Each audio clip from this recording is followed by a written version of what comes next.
శివుడు మీతో మాట్లాడాలంటే రాత్రి పడుకునే ముందు ఈ ఒక్క పని చేయండి. శివుడితో అంతర్గత సంభాషణను, ఇన్నర్ కమ్యూనికేషన్ను ఏర్పరచుకోవడానికి నిద్రకు ముందు చేయవలసిన ఒక శక్తివంతమైన సాధన సంకల్ప. అందరికీ నమస్కారం. ఈ ప్రపంచాన్ని నడిపించే ఆదియోగి పరమశివుడు మీతో మాట్లాడాలంటే ఆయన సందేశం కోసం మీరు ఎక్కడికి వెళ్ళాల్సిన అవసరం లేదు. ప్రతి ఒక్కరిలో అంతర్యామిగా ఉన్న ఆ శివ చైతన్యం మీతో నిరంతరం సంభాషించడానికి సిద్ధంగా ఉంది. మీకు నిత్యం వెంటాడుతున్న ఒక సమస్యకు పరిష్కారం దొరకలేదా? ఒక ముఖ్యమైన నిర్ణయం తీసుకోవాలా? అయితే రాత్రి పడుకునే ముందు మీరు చేయవలసిన ఒకే ఒక్క పని గురించి ఈరోజు తెలుసుకుందాం. ఈ ఒక్క పని ద్వారా శివుని అంతర్వాణి మీ మనస్సులో ఎలా ప్రతిధ్వనిస్తుందో చూద్దాం. జాగ్రత్తగా ఆలకించండి. నేటి అంశం: నిద్రకు ముందు మనస్సును ప్రశాంతంగా ఉంచడం ఎలా?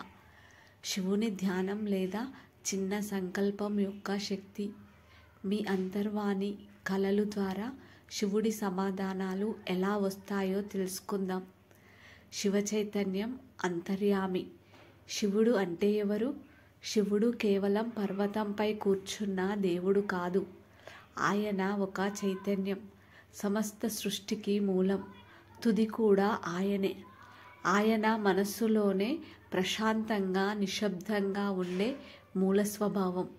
రుద్రుడు శంకరుడు, విధ్వంసం మరియు శుభం యొక్క దైవం. విధ్వంసం ద్వారానే శుభం పుడుతుంది. ముందు సంభాషణకి సిద్ధమవడం. మీరు ఒక మిత్రుడితో మాట్లాడాలంటే ముందు మీరు ప్రశాంతంగా ఉండాలి. అదేవిధంగా శివుడితో మాట్లాడాలంటే మన మనస్సు ప్రశాంతంగా ఉండాలి. మనలో ఉండే తొందర, అహంకారం, భయం అనే అడ్డంకులు తొలగిస్తే ఆ సంభాషణ మొదలవుతుంది. శివుడు బాహ్యంగా కాకుండా మన అంతరంగంలో ఉన్న జ్ఞానం రూపంలో సమాధానమిస్తాడు. ఉపచేతన మనస్సు మరియు నిద్ర రహస్యం. Subconscious mind and sleep. నిద్ర యొక్క శక్తి. నిద్ర అనేది కేవలం శరీరం విశ్రాంతి తీసుకోవడం కాదు. అది ఉపచేతన మనస్సు, సబ్కాన్షియస్ మైండ్ యొక్క అత్యంత క్రియాశీల సమయం. ఉపచేతన మనస్సు అనేది శివ చైతన్యాన్ని, విశ్వశక్తిని కలుపుతుంది. ఇది మన కోరికలు, భయాలు, సంకల్పాలను విశ్వానికి పంపుతుంది. సంకల్పం అంటే ఏమిటి? సంకల్పం అంటే కేవలం కోరిక కాదు, అది దృఢ సంకల్పం. మనస్సు, వాక్కు, కర్మల ఏకాగ్రతతో కూడిన ఉద్దేశం. సంకల్పం శివుడితో మాట్లాడేందుకు ఒక ప్రశ్న లేదా సమస్య రూపంలో ఉంటుంది.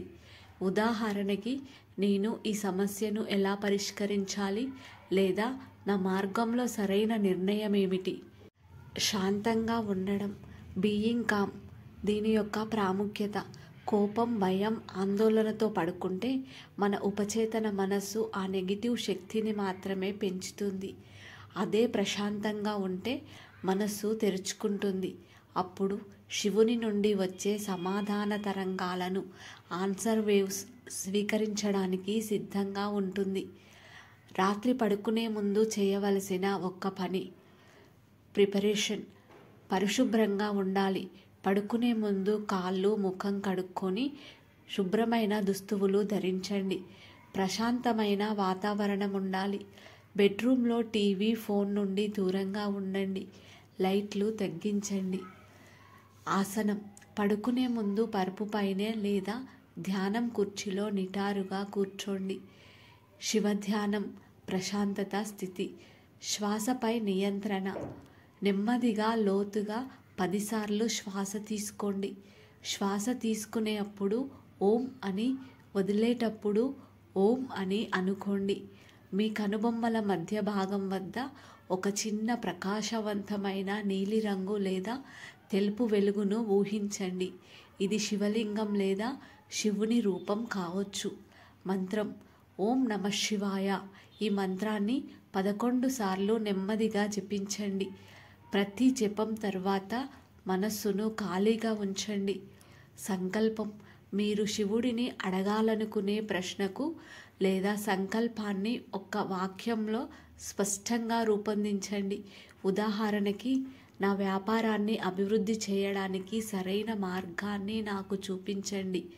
ఇలా ఆ సంకల్పాన్ని మనసులో 3 సార్లు దృఢంగా చెప్పండి. గట్టిగా కాకుండా మనస్ఫూర్తిగా చెప్పండి. వదిలివేయడం. సంకల్పం పూర్తి అయిన తర్వాత, శివ, ఈ సమస్య, ప్రశ్న నీకు అప్పగిస్తున్నాను. నీ ఇష్టం, నాకు సరైన మార్గాన్ని చూపించు అని చెప్పి ఆ కోరికను పూర్తిగా వదిలివేయండి. సమాధానాన్ని స్వీకరించడం. Receiving the answer. అంతర్వాణి, ఇన్నర్ వాయిస్ ద్వారా. శివుని సమాధానం సాధారణంగా పెద్దగా వినిపించదు. అది ఒక హఠాత్తుగా వచ్చే జ్ఞానం లేదా స్పష్టత రూపంలో ఉంటుంది. నిద్ర లేచిన వెంటనే అకస్మాత్తుగా ఒక కొత్త ఆలోచన, ఒక నిర్ణయం సరైనదని ఒక బలమైన భావన వస్తుంది. ఇది శివుని అంతర్వాణి. పరీక్ష. ఈ జ్ఞానం ఎప్పుడూ ప్రశాంతంగా, ధైర్యంగా, శుభకరంగా ఉంటుంది. భయం లేదా అహంకారం నుండి వచ్చే ఆలోచన శివునిది కాదు. కలల ద్వారా.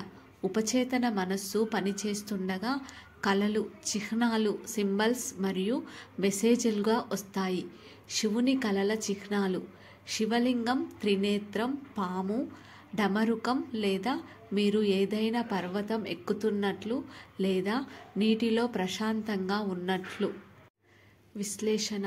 కలలు చూసిన వెంటనే వాటిని చిన్న డైరీలో రాసుకోండి. వాటిని అక్షరాల కాకుండా వాటి వెనుక భావాన్ని అర్థం చేసుకోవడానికి ప్రయత్నించండి. బాహ్య సంకేతాలు, ఎక్స్టర్నల్ సైన్స్ ద్వారా. కొన్నిసార్లు శివుని సమాధానం ఒక వ్యక్తి మాట రూపంలో, పుస్తకంలో ఒక వాక్యం రూపంలో లేదా ఒక వీడియో క్లిప్ రూపంలో వస్తుంది. మీరు నిన్న చేసిన సంకల్పం గురించి ఈరోజు మీ కళ్ళ ముందు ఒక స్పష్టమైన క్లూ కనిపిస్తే అది శివుని ఆశీర్వాదం అని అర్థం చేసుకోండి. మనం ఈరోజు తెలుసుకున్నది ఒక్కటే. శివుడితో సంభాషణ అనేది బయటి ప్రపంచంలో కాదు, మన మనస్సులోనే జరుగుతుంది. ప్రశాంతంగా ఉండడం, చిన్న సంకల్పం చేసుకోవడం మరియు ఆ సంకల్పాన్ని శివుడికి అప్పగించడం. ఇదే ఆ ఒక్క పని. నిద్రకు ముందు మీ మనస్సును సిద్ధం చేసుకోండి. చివరిగా ఒక సందేశం. మీరు అడిగారు, ఆయన సమాధానం ఇవ్వడానికి సిద్ధంగా ఉన్నాడు. ప్రతి రాత్రి ఈ సాధనను క్రమం తప్పకుండా చేయండి. అప్పుడు మీ జీవితంలో ప్రతి కష్టం నుండి ఉపశమనం పొందడానికి మార్గం దొరుకుతుంది. శాంతి మంత్రం. Closing prayer. ఓం త్రయంబకం యజామహే సుగంధిం పుష్టివర్ధనం ఉర్వారుకమివ బంధనాన్ మృత్యుర్మోక్షియా మామృతాత్. ఈ వీడియో మీకు నచ్చితే ఇప్పుడే లైక్ చేసి సబ్స్క్రైబ్ చేయండి. మీరు ఏ సంకల్పాన్ని చేయాలనుకున్నారో మా కామెంట్లలో తెలియచేయండి. మళ్ళీ కలుద్దాం. ఓం నమః శివాయ. నమస్కారం.